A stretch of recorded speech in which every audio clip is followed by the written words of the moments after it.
Thank you so much. I'm going to share my screen. Fantastic. Thank you so much. I represent an organization called Frack Free Namibia, and we are very involved in protecting a part of northern Namibia called Kavango from a proposed oil and gas exploration program.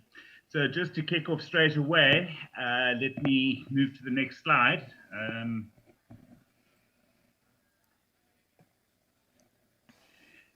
The story that I would like to relate to you this afternoon is really what has happened, what the affected area is, and just give you a bit of a background as to the company and the activities that they have participated in. I would like to talk obviously a bit about the ecological impact, and then my colleague Kakuna, who's sitting in New York at the moment, will be sharing with you some of the activities that we've participated in and also the community engagement aspects of the work that we're doing up in northern Namibia. First of all, the area that is affected is northern Namibia, in an area just to the west of Rundu, I beg your pardon, to the east of Rundu, between Rundu and the Botswanan border. And there's a more detailed image that shows you this site in detail. The company that has now acquired the petroleum exploration rights to this area is a company called Recon Africa, a small, a small oil and gas petroleum exploration company based in Canada. They've acquired the rights to both PEL 73 and PEL 01, which is on the Botswanan side of the border. And just off the side of the image here, you will notice that is part of the Okavango Delta, the world-renowned Okavango Delta. And I noticed with interest your previous speaker referring to Kenya and these pristine areas that we still are privileged to have here in our part of the world. So I'm just going to go straight into the story thus far. What has happened and when did it happen? As I said, Recon Africa is a small Canadian oil and gas company with no prior experience in oil and gas extraction anywhere in the world. They are a company made up of various directors from large multinationals who have basically formed this company, and they acquired the rights to the PEL 73 area, the so-called Petroleum Exploration License 73 in the Kavango area of northern Namibia in 2015.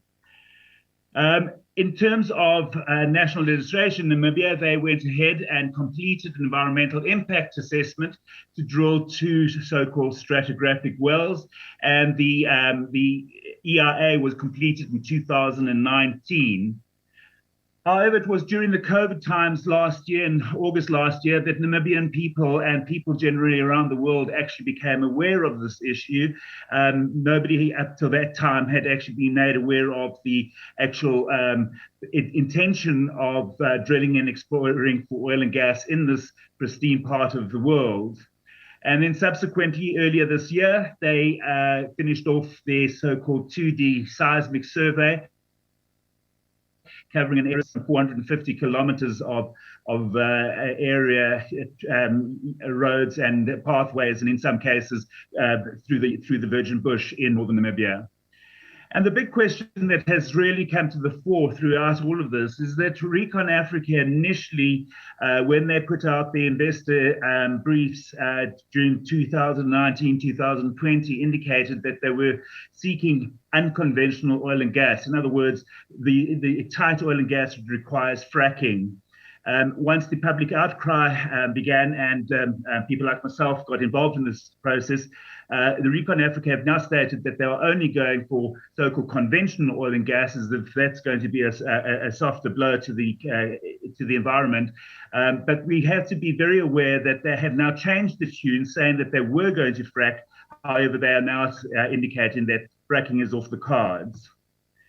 So I just want to give you an indication of what the sites look like. That is the first site. That photograph was taken in March of this year in a place next to the Kawi village.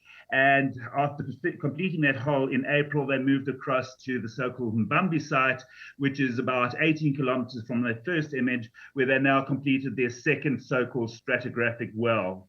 So they have already established, as you can see from these images, quite a footprint in that part of the world.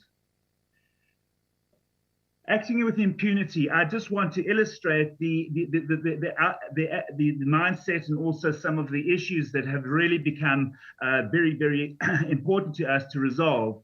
First of all, the environmental impact assessment that was done in 2019 was done under very, very secretive type of conditions. There was no inclusion in consultation with local people, with indigenous people and communities in the area. So it was done under very, very surreptitious and secretive manner.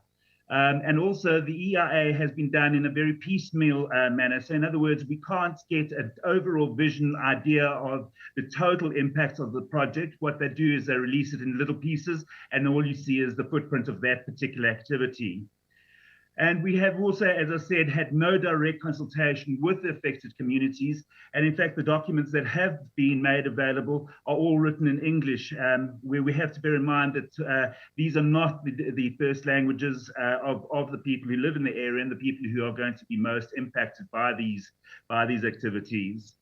And then once the drill rig arrived on site in December last year, they moved on to a property without even consulting the current land occupier and basically occupied his land illegally. And in fact, that happened on both of those drill sites. In both cases, the land was occupied without the consent of the occupier.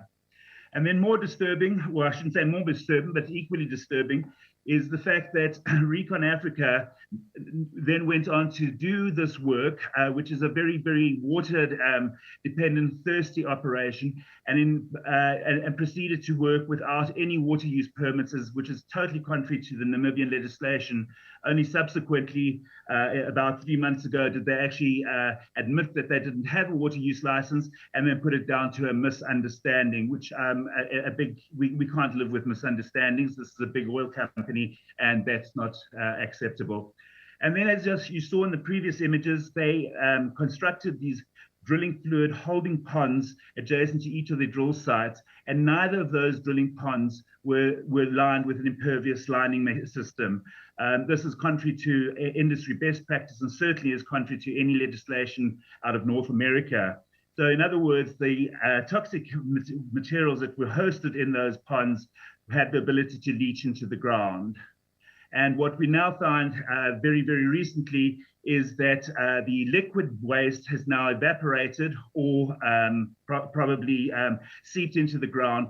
And the solids that have been remaining, in other words, the drilling muds and the rock chips, have actually just been covered over. And we must bear in mind that these facilities host natural occurring radioactive materials. They occur volatile organic compounds, heavy minerals, etc., and that has just been covered over with adjacent soil from the adjacent area. So they have not exercised a responsible waste management.